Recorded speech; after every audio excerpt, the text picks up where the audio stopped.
ராகுஸ்தலமான கும்பகோணம் திருநாகேஸ்வர நாகநாத சுவாமி கோவிலில் வைகாசி விசாக பெருவிழா கொடியேற்றம் நடந்தது. கும்பகோணம் அருகே உள்ள திருநாகேஸ்வரம் நாகநாத சுவாமி கோவில் நவகிரகங்களில் ராகுவின் ஸ்தலமாக போற்றப்படுகிறது. இங்கு ராகு பகவான் திருமண கோலத்தில் நாகவல்லி நாகக்கன்னி எனும் 2 மனைவியருடன் காட்சி தருகிறார்.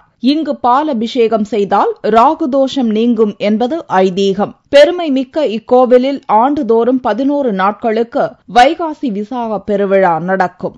இந்த ஆண்டுக்கான திருவிழா புதனன்று கொடியேற்றத்துடன் துவங்கியது. பஞ்சமூர்த்திகளுடன் நாகநாத சுவாமி கொடிமரம் அருகே எழுந்தருள பால், தயிர், சந்தன அபிஷேகங்களுடன் மங்கள வாத்தியங்கள் முழங்க நந்தியம்பெருமான் உருவம் வரைய பெற்ற கொடி ஏற்றப்பட்டது.